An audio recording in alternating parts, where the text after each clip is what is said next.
tren al infierno. Cuenta la leyenda que 2 atracadores fueron cercados por la policía y en su huida tuvieron que abandonar su vehículo de fuga y adentrarse en una estación de metro. En su desesperada carrera, comenzó un tiroteo en los pasillos de la estación, en el cual un certero disparo de uno de los ladrones impactó directamente en la frente de uno de los policías, matándolo al instante.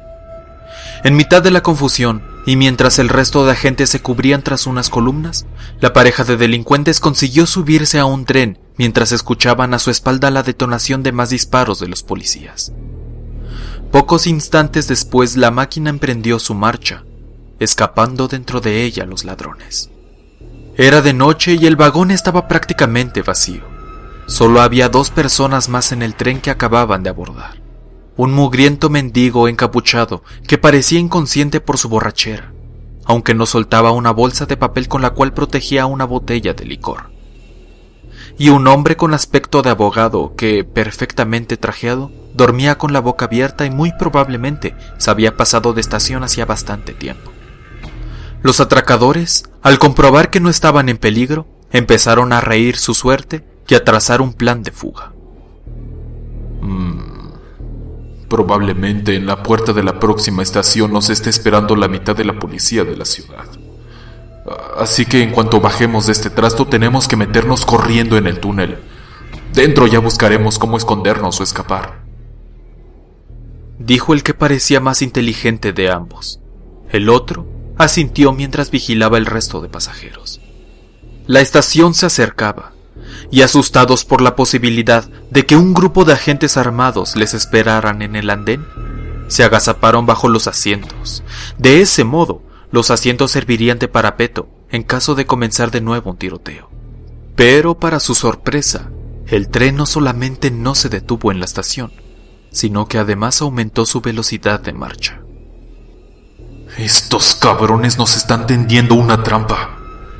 Seguro que nos quieren llevar a un lugar que ya tengan controlado para evitar que muera alguien más en la estación. Seguro que han dado la orden al maquinista para que no se detenga. Visiblemente asustados, comenzaron a caminar como locos por el interior del tren mientras buscaban un modo de escapar. Pero las puertas parecían selladas, e incluso disparando a la manilla que les permitía cambiar de vagón, no consiguieron su propósito. Una nueva estación pasó ante sus ojos a toda velocidad. Pero esta vez se dieron cuenta de un detalle que en la anterior ocasión no detectaron. La gente que había en el andén esperando no parecía inmutarse, como si no pudieran ver la potente máquina que cruzaba a toda velocidad por la vía. El tren aumentaba su velocidad con cada metro recorrido, y parecía adentrarse en las entrañas de la tierra, pues cada vez se podía percibir con más claridad la inclinación del vagón y su vertiginoso descenso. ¿Pero qué mierda está pasando aquí? Esto no lo está haciendo ningún policía, dijo el más callado. De repente la luz del tren comenzó a parpadear, y tras cada momento de oscuridad, el vagón parecía distorsionarse y volverse cada vez más tétrico. Una especie de material viscoso similar a la sangre comenzó a brotar de las paredes. Los asientos que antes parecían nuevos envejecieron de golpe y se mostraban oxidados y con el plástico derretido. Era como si hubieran sido expuestos a altas temperaturas o alguien se hubiera dedicado a quemarlos con una llama. Aterrorizados e incapaces de articular palabra, vieron como una nueva estación se acercaba, pero esta vez no encontraron un andén a su paso. En su lugar, había una especie de cámara de tortura en la que despellejaban vivo a un desdichado que gritaba de dolor mientras lloraba sangre. Las cámaras se sucedían una por una, y la velocidad del tren se había aminorado, como para deleitar a sus pasajeros con las más crueles y brutales formas de torturar y causar dolor, que cada vez eran más sádicas y salvajes. De repente el tren se detuvo, y el mendigo, que hasta el momento parecía inconsciente a causa de su borrachera, se levantó. Los atracadores se quedaron petrificados al observar bajo su capucha unos brillantes ojos amarillos y un rostro rojo adornado por una puntiaguda barba. «Tú te bajas aquí, estafador», dijo mientras levantaba con un solo brazo al hombre trajeado y lo lanzaba fuera del vagón. Inmediatamente un par de sombras que aparecieron del suelo le levantaron y llevaron hasta un foso lleno de gusanos. El estafador comenzó a gritar mientras los gusanos le atravesaban la piel y comenzaban a devorarle por dentro. «Estos gusanos te devorarán en vida, como tú lo hiciste al lucrarte como un parásito del trabajo y el dinero de los demás para llevar una vida de lujos», dijo el falso mendigo, al que ya fácilmente se podía distinguir como un demonio. «Ustedes no tendrán tanta suerte. Ustedes van mucho más abajo». Al día siguiente, las crónicas de todos los periódicos anunciaron la muerte de un policía y 2 atracadores que fueron abatidos a pocos metros del tren en el que pretendían escapar. El exterminador de insectos. Diane estaba sola en su casa, enferma de gripe. Sin ganas, se arrastró fuera de la cama para contestar la puerta. Era el exterminador de insectos, quien le dijo que su padre había acordado con él para fumigar la casa. Sin embargo, Diane sentía que algo en ese hombre no estaba bien. Su uniforme de la compañía exterminadora estaba viejo, desgastado y manchado. Además, el hombre no parecía mayor a los 25 años. Diane pensó que su barba y su pelo eran bastante desprolijos para alguien con un trabajo tan público. Ella sacudió estos pensamientos de su cabeza, pensando que tenía solo 16 años y que no conocía a aquel hombre. Por lo tanto, como siempre le decía a su padre, no debía de ser tan prejuiciosa. Mientras él fumigaba la habitación de sus padres, ella llamó a su papá para avisarle que el exterminador ya estaba en la casa.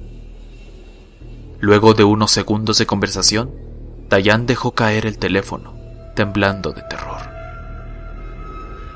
«No quedé con nadie para que fumigara la casa, hija», le había dicho su padre. Esa fue la última vez que se supo de Diane. Portal de la mente. En 1983, un equipo de sumamente piadosos científicos condujo un radical experimento en una instalación no determinada. Los científicos habían teorizado que un humano sin acceso a ninguno de sus sentidos o manera de percibir estímulos sería capaz de advertir la presencia de Dios. Creían que los 5 sentidos obstruían nuestra conciencia de lo eterno, y sin ellos, un humano podría establecer contacto con Dios por medio del pensamiento. Un anciano que manifestó no tener nada por lo que vivir sirvió como único sujeto de prueba. Para depurarlo de todos sus sentidos, los científicos llevaron a cabo una compleja operación en donde cada nervio sensitivo conectado al cerebro fue quirúrgicamente seccionado. Aunque el sujeto mantuvo intacta su función motora, no podía ver, oír, degustar, oler o sentir.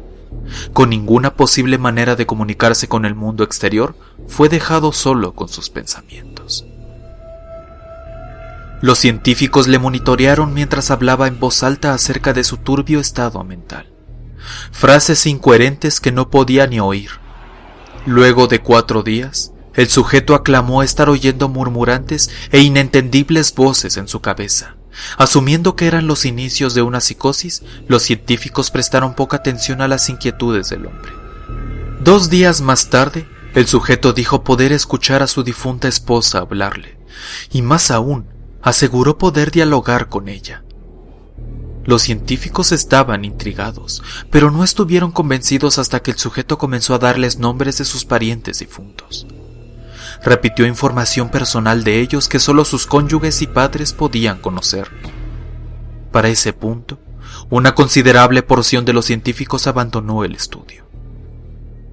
Tras una semana de conversar con los fallecidos a través de su mente, el sujeto se puso ansioso, diciendo que las voces eran abrumadoras. En cada segundo que permanecía consciente, su mente era bombardeada por cientos de voces que rehusaban abandonarle. Repetidamente se arrojó contra la pared, intentando provocar una respuesta de dolor. Rogó a los científicos por sedantes para que pudiera escapar de las voces al dormir. Esta técnica funcionó por 3 días, hasta que empezó a tener desagradables pesadillas. Insistía en que podía ver y escuchar a los fallecidos en sus sueños. Un día después, el sujeto comenzó a gritar y desgarrar sus no funcionales ojos, esperando sentir algo del mundo físico. Ya histérico, clamaba que las voces de los muertos se volvieron insoportables, hablándole del infierno y el fin del mundo. A partir de ahí, gritó: «No hay un cielo, no hay perdón», por 5 horas consecutivas. Pidió ser asesinado, pero los científicos estaban convencidos que faltaba poco para que estableciera contacto con Dios. Luego de otro día, el sujeto ya no podía formular oraciones coherentes. Aparentemente enloquecido, comenzó a triturar a mordiscos la carne de su brazo. Los científicos intervinieron, atándolo a una mesa para que no pudiera atentar contra su vida. Tras 2 horas de estar atado, el sujeto cesó en su riña. Fijó su mirada en el techo mientras lágrimas escurrían silenciosas a través de su rostro. Durante 2 semanas tuvo que ser manualmente rehidratado debido a su constante llanto. Finalmente, giró su cabeza y, a pesar de su ceguera, hizo contacto visual con un científico por la primera vez en el estudio. Entonces murmuró: «He hablado con Dios y nos ha abandonado». Y sus signos vitales se detuvieron. No se determinó la causa de muerte.